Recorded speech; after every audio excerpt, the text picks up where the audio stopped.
পরিচয় শব্দটার মধ্যে যতটা সহজ একটা অর্থ লুকিয়ে থাকে, তার মধ্যে কিন্তু ততটাই জটিলতাও থাকে। কেউ নিজের পরিচয় সামনে আনেন, কেউ লুকিয়ে রাখতে চান। এরকমই এক গল্প নিয়ে নতুন ছবি আসছে পরিচয়গুপ্ত, যেখানে গুরুত্বপূর্ণ চরিত্র থাকছেন অন্ধ জমিদারের চরিত্রে ঋত্বিক চক্রবর্তী। ঋত্বিকদা, শুরুতেই জানি কেমন আছো তুমি? কেমন আছি এই সময় দাঁড়িয়ে? এই সময়ে যেরকম তাদের যে খুব আনন্দে হয়তো নেই, উদ্বেগেও আছি। আবার জীবন তার মতন করে চলে, অতএব তার মধ্যে কোপ আপ করার চেষ্টা করছি। একটা প্রশ্ন করি যে বাংলাদেশে আমরা কদিন আগে দেখেছি একটা সাংঘাতিক জটিলতা, তারপর কলকাতার এই ছবি।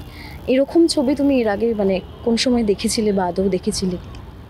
দেখো, মানুষ তার ক্ষোভ বিক্ষোভ জানায়, একদম জানায় না তা নয়, কিন্তু রাজনৈতিকভাবে বিক্ষোভ তো বহুভাবেই জানানো হয়, গোটা দেশ জুড়েই জানানো হয়, এবং তাতে কখনো কখনো সাধারণ মানুষও যোগ দেয়। কিন্তু সাধারণ মানুষরাই একটা একটা একটা আন্দোলন চালাচ্ছে বা চালিয়ে নিয়ে যাচ্ছে, এবং আপামর মানুষ, নানান বয়সের মানুষ নির্বিশেষে নামছেন এবং তার দাবি জানাচ্ছেন। এই ঘটনা রোজ ঘটেও না, আমিও দেখিনি সচরাচর। বাংলাদেশ দেশ হিসাবে তাদের দেশে কিন্তু নানান রকমের জনজাগরণ হয়েছে, বহুবার হয়েছে। তো দুটো আলাদা দেশ, দুটো আলাদা প্রেক্ষিত, দুটো আলাদা কালচার। তো এটাকে এটার সাথে জুড়ে দেওয়ারও আমি যে খুব পক্ষপাতী তা নই আর কি। ঋত্বিকদা, সাইকোলজিক্যাল থ্রিলারে তুমি এর আগেও কাজ করেছো, হ্যাঁ, তো সেক্ষেত্রে কতটা কঠিন একটু যদি জানাও দর্শকদের, যে এরকম চরিত্রে সামনে আসে? হ্যাঁ, আমার চরিত্রটা তুমি যেরকম বললে, আমার চরিত্রটা জমিদারের, কিন্তু জমিদারের থেকেও ইম্পর্ট্যান্ট যে চরিত্রটা অন্ধ, এবং অভিনয় করার সময় অন্ধ চরিত্রকে একটা বিশেষভাবে বিশ্বাসযোগ্য করে তুলতে হয়। আর আমাদের একটা থ্রিলার, ফলে এই অন্ধকে মানুষ সন্দেহ করবে নাকি সন্দেহ মুক্ত, সেটাও খুব গুরুত্বপূর্ণ। অতএব এবারে সেইটাও তো স্ক্রিপ্ট এবং গল্পের সাথে তৈরি করতে করতে যেতে হয়। তো সেই অবস্থায় এই চরিত্রটার কিছু নিজস্ব ডিফিকাল্টিস ছিল, কিছু নিজস্ব মানে হার্ডলস ছিল আর কি। তো সেটা টপকাতে হয়েছে, এবং এটা একটা 50-এর দশকের গল্প।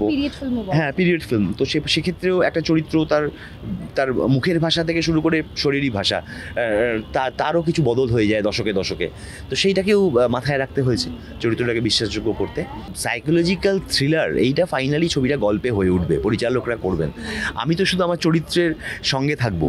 এবারে সেইটুকু থাকাটাই মানে যথেষ্ট চ্যালেঞ্জিং আমি বলবো, এবং তার জন্য এই চরিত্র, সময়, এই সবটা মিলিয়ে চরিত্রের নিজস্ব কিছু ডিফিকাল্টিসও ছিল। ঋত্বিকদা, যেহেতু পরিচালকের প্রথম ছবি এটা, কি কারণে তোমার রাজি হওয়া মানে এরকম একটা গল্প?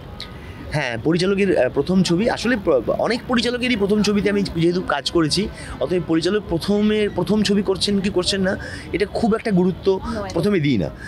স্ক্রিপ্ট দেখি, অবশ্যই তার সাথে কথা বলি, যে পরিচালক কখনো আগে কাজ করেননি, তো তার সাথে কথা বলে এখানে বোঝার চেষ্টা করি যে মানে সে নিজে তার প্রজেক্টটা নিয়ে কতটা ওয়াকিবহল, কতটা কনফিডেন্ট। তো সেই ভরসাটা রনের সাথে কথা বলে আমি পেয়েছিলাম, যে আইডিয়াটার উপর সে গল্পটা করতে চায়, এই পরিচয়গুপ্ত যে ছবিটার যে গল্পটার উপরে গড়ে উঠেছে, সেই গল্প লেখকও নতুন, মানে তারও কাজ কখনো ছবিতে হয়নি, তিনি আমাদের ছবিতে অভিনয় করেছেন। তো ফলে এটার মধ্যে একটা ফ্রেশনেসও আছে, যে সেটাও রোজকার কাজে পাওয়া যায় না। এবং যে বললাম যে একটা থ্রিলার হয়তো আমরা অনেক হচ্ছে বাংলায়, সত্যি কথাই, কিন্তু একটা এরকম একটা পিরিয়ড পিস, একটা 50-এর দশক, সেটা করার জন্য কিন্তু মানে ইউনিটটাকেও একটা নিজস্ব চ্যালেঞ্জ এর মধ্যে পড়তে হয়। তো সেটা একটা ফ্রেশ নতুন ইউনিট, সেই চ্যালেঞ্জটা কে বুক পেতে নিয়েছে এবং লড়ে সেটাকে অ্যাচিভ করছে, সেটাও ছবিটা হতে হতে দেখেছি।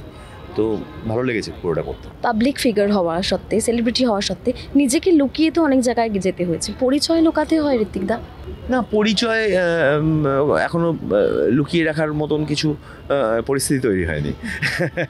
তো পরিচয় খুব একটা কোনোদিন লুকায়নি সেভাবে। আর কি কাজ আসছে যদি জানি? ছবিও 2-3টে রেডি আছে, এবং আমি যে ওয়েব সিরিজ বা যেগুলো আমি করি তারও মানে অন্যান্য সিজন 2, ক্ষেত্রে সিজন 3 আসবে, কিন্তু কখন কোনটা কীভাবে আসবে সেটা আগে ঘোষণা হবে, তারপর আমি বলতে পারবো। তোমার একটা সোশ্যাল পোস্ট আমি দেখলাম, ফিরবো বললে ফেরা যায় নাকি, মাঝে মধ্যেই সোশ্যাল মিডিয়া ঘুরে ফিরে দেখতেই হয়। এই পরিচয়গুপ্তর ট্রেলার বা টিজার আসার পর বাংলাদেশি দর্শকের থেকে কি রিয়াকশন আসলো তা কি দেখেছো? বাংলাদেশি দর্শকের থেকে? না, তা দেখিনি। না।